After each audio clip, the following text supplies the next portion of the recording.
Hello everybody and welcome to the Gaming Grappler. For today's video, I'm going to be discussing 10 hardcore games for casual players. You might be thinking, aren't those the complete opposite of one another? How can a casual gamer enjoy a hardcore game? Well, let me break it down for you. The only real difference between a casual gamer and a hardcore gamer is time investment. How much time are you willing to invest in getting good at a game? If you're willing to spend hours and hours upon grinding and getting good at a game, congratulations, you're a hardcore gamer. But just because you're a casual gamer doesn't mean you're against having a challenging and rewarding gameplay experience. Maybe you're casual just because you're too busy with work or school, or maybe gaming isn't your main hobby, but you still want a challenging experience. Well, I've got you covered. The criteria for a game to make it on my list is that it should be easy to learn, but hard to master. And all that means is that a game shouldn't have a huge time investment just to enjoy the core gameplay loop. An example of a game that won't make it on this list is Guilty Gear. And I love Guilty Gear, but man, is it hard to figure out. Guilty Gear requires hours and hours of practice in training mode just to figure out concepts like the Roman cancel and the fact that every character has character-specific gameplay mechanics that are unique to them alone. And if you have any intention of winning in that game, you better learn them all. But a game that would make it on this list is Contra. And Contra has a reputation for being one of the most difficult and challenging games out there. But it's challenging for all the right reasons. It's a pretty intuitive game to play. All you have to do is run, jump, and shoot. You don't have to spend much hours practicing, just playing the game. The main challenge from the game comes from the level design, the enemy placement, the fact you die in one hit, but otherwise you aren't going to have to practice on how to run and how to jump. Before I get this list started, I'd just like to say, please like, comment, and subscribe. I know we're all sick of hearing every YouTuber beg for likes and subscriptions, but you'd be surprised at how many people don't even know that's a feature, but it'd be really helpful. Well, now that the e-begging's out of the way, I'd like to start off this list with all Doom games with the exception of Doom 3. Because let's face it, it's pretty much well established by this point in time that Doom 3 is a colossal pile of trash. There are thousands of video essays on YouTube breaking this down, so I'm not even going to get started. But every other Doom game is phenomenal. Even the old school ones are games that are examples of being easy to learn, but hard to master. You're not going to have to spend hours in training mode learning how to point your mouse cursor at a demon and pulling the trigger. It's that simple. But that being said, the games are still incredibly challenging. You have to figure out what guns work best on what demons. You're going to have to figure out what's the best angle of attack on a demon. You're going to have to figure out the level design and enemy placement. And also, these games spit in the face of having a story in a game. Doom 2016 opens with the main character, the Doom guy, cutting the mic off and cutting off an NPC mid-conversation just to destroy the comm device and spit in the face of story. All these games have an arcade-structured storyline. That means that if you are busy with work and school, you could play the game at the halfway point and still be just as good as it. The games are rewarding and challenging. There's plenty of difficult settings. Doom, give it a go. The next game on this list is a game that I have an uncomfortable amount of hours dedicated to it that I'm not going to disclose to you out of sheer embarrassment. But that just goes to show you how awesome the game really is. Enter the Gungeon is a roguelike. And what distinguishes the roguelike genre from any other type of gaming is the fact that player death is permanent and everything else is randomized. That means that every time you die and respawn in this game, you start from the beginning and all the maps are completely different from the last time you played it. The enemy placement is changed, and the weapons that you use, with the exception of your starting loadout, are all randomized, and you'll be finding new weapons on every playthrough, and there's so many of them. So that means that the gameplay, by necessity, has to be easy to learn, but hard to master. You have to be switching to new weapons on the fly, because for all you know, the weapon you open in a treasure chest might be complete trash. You may have to use a new weapon that you've never used before. You can never get complacent in these types of games. And it's incredibly challenging too. It is a bullet hell shooter. But with that being said, it's not hard to understand how to play this game. All you have to do is run, dodge, and shoot. But damn, is it hard not to get hit in this game. The fact that it's a roguelike means that it's the perfect type of game. If you're too busy with work and school, you can always trust it to have a rewarding and challenging arcade-like experience. But try not to get addicted to it. Enter the Gungeon is one of the best games out there. Up next, we have a character action game. And normally character action games wouldn't be able to qualify it on this list. They are too complicated for casual gamers to understand how to play. I mean, let's face it, the on-the-fly style switching of Devil May Cry might be a little much for most people, but Metal Gear Rising is one of the best entry-level character action games out there. It is one of the most simplified combat systems out there. You have a light attack and a heavy attack. You have a combo system, but you can get by knowing only a few dialed-in combos. The real challenge of the game comes from mastering the parry system. If you block an enemy's incoming strike and you do it perfectly, you will enter the Zandatsu mode. And in this mode, time slows down and you have the opportunity to slice an enemy into ribbons. Well, on harder difficulty settings, landing a perfect parry is complicated. On easy mode, it's a lot easier. That means that casual players can work up to playing the game on a difficult setting. And thanks to the game's mission-based structure, even if you're away from the game at months at a time, you can still start the game halfway through and get what's going on. And I know it's a Metal Gear game, but the game is basically a parody of Metal Gear Solid, where characters are parodies and over-exaggerations of Metal Gear tropes. So it's really enjoyable if you're a Metal Gear fan. But the game just has an awesome presentation. The way this game uses music just really hypes you up. Like when you throw a Metal Gear ray into the sky, the lyrics come in and it's just awesome. So Metal Gear Rising is one of the best entry-level character action games out there. Easy to learn, but hard to master. Go play it. All right, we're going to get pretty old school here, and I'm going to recommend to you guys the Mega Man X collection. Most Mega Man X games are pretty good at this point, but they're all pretty similar, so I'm just going to recommend it to you in bulk. And the Mega Man X collection has existed since the PlayStation 2. Most Mega Man X games are pretty good by this point.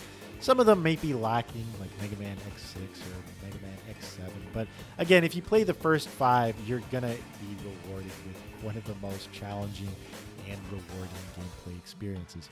Mega Man operates on a mission-based level structure that you can start in any order that you choose. The gameplay is a run-and-gun shooter that is easy to learn but hard to master. Like I've said before, for many other games on this list, the real challenge comes from the enemy design, the enemy placement, how you play the game, learning the patterns, and what weapons work best on certain bosses. But it is a difficult game, and Mega Man X is basically good old faithful. It's one of the best games out there. I highly recommend you get into this series. So go pick up the collection. It's on everything. It's on Steam. Just go play it. Everybody knows Mega Man X is awesome. As this list continues, I'm going to start adding more and more indie games into the fray because a lot of indie games really fit the criteria for this list. And what better game to start that out with than Hotline Miami? Hotline Miami, both 1 and 2, are some of the most difficult and challenging games out there. They're an example of a game that is easy to learn but hard to master. But damn, are they challenging. I've seen many speedrunners get stumped while playing this game. But like I said before, one of the reasons why this game is so addicting is the fact that even though you die instantaneously, with one hit, I might add, you respawn immediately. And while you're respawning and going through this cycle of death and rebirth, you are rocking to one of the best synthwave soundtracks out there. I think that Hotline Miami in general is solely responsible for the synthwave revival that we're hearing and seeing in gaming as a whole. And what this does is it puts the player in this trance-like state where they are going through a cycle of death and rebirth while rocking out to this awesome synthwave soundtrack. And it's pretty phenomenal and amazing, and I highly recommend that you experience this type of gameplay. The game operates based off a level-based structure, which means that even if you are away from the game for months at a time due to being busy with work at school, you can still come back and play immediately where you've left off. So Hotline Miami, I highly recommend you go pick up and play it. It's on pretty much every platform out there, so you got no excuses. And what better way to follow up Hotline Miami than with Katana Zero? Katana Zero is like Hotline Miami in a lot of ways. It's a one-hit death game that has an amazing synthwave soundtrack. But where Katana Zero differs from Hotline Miami is the fact that it's a 2D side-scroller where your main character primarily uses a melee weapon. Your only source of ranged attacks in Katana Zero are when you're throwing a weapon. And this creates a situation where the player has to strategically plan out the order of operations and how they want to kill all the enemies on a map. The player also has a nifty slowdown mechanic, so the player is going to be put in opportunities where they have to deflect enemy bullets by slowing down time. But for the most part, the slowdown mechanic is only mandatory for sections where you have to dodge incoming fans in order to progress farther, but you can do a lot of things in this game without ever even touching the slowdown mechanic. A lot of speedrunners will try to master the game without ever touching the slowdown mechanic, but this creates a situation where the game is easy to learn, but hard to master. The slowdown mechanic is a good crutch for new players, but experienced players can ignore it if they feel like it. So again, Katana Zero is a phenomenal game. It also has a mission-based structure like many of the games I've listed on this list, and it's pretty much on every platform out there. So if you liked Hotline Miami and you love difficult games with a synthwave soundtrack, go get Katana Zero. So when it came down to putting the obligatory Metroidvania on this list, originally I was going to go with Hollow Knight, but when it came down to it, Hollow Knight is just too big for its own good for most casual players. Think about it. If you were to start a Hollow Knight playthrough and then stop for, let's say, 4 months at a time and came back to it, you would be utterly confused as to where to go. Strider 2014 is a nice compromise. It's a big and large open-ended non-linear game, as most Metroidvanias are, but it's not Hollow Knight big, so it's a good entry point into the series. The game also has a phenomenal combat system.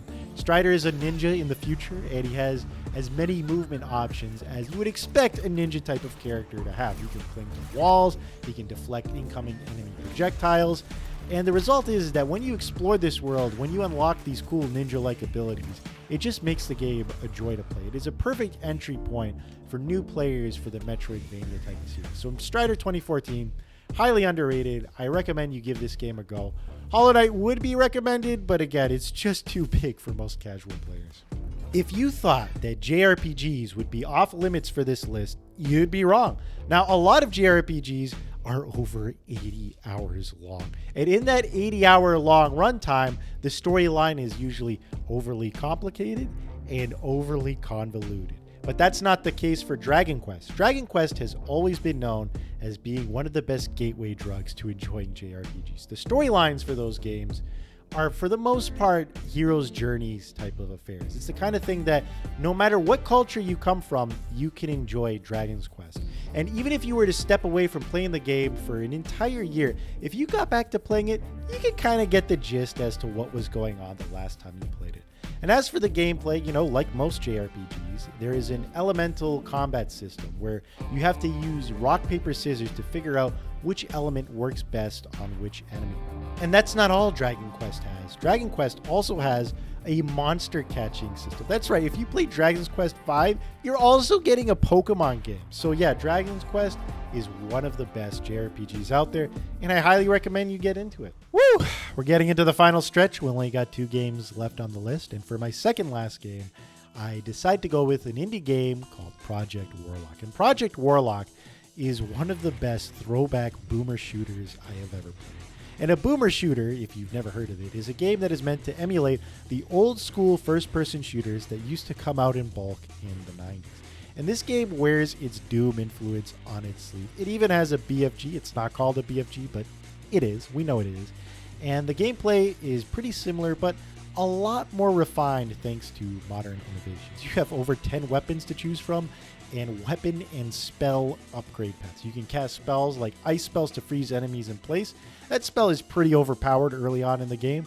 And you have awesome weapons like a quadruple barreled shotgun that works really good in the corridor type of situations. But you have weapons like a rocket launcher that are just about useless up close and personal, but are fantastic in the wide open arenas. It's one of the best throwback boomer shooters out there. It has one of my favorite features out there. On the higher difficulty settings, this game introduces permadeath. Basically, if you run out of lives on those settings, player death is permanent, meaning you have to start the playthrough from scratch. And I love that arcade style input. So Project Warlock, give it a go. It's one of my favorite indie games out there. I might even do a review for it. With that being said, let's go for the final game on the list. What better way to end a list off with than with a platinum game? What better platinum game than Vanquish? For years, Vanquish was known as just having a cult following and nothing else. But the fans got to Sega, knocked on their door, and basically rioted until they were forced to re-release the game on Steam. And Vanquish had a reputation as being one of the fastest and greatest third-person shooters ever made.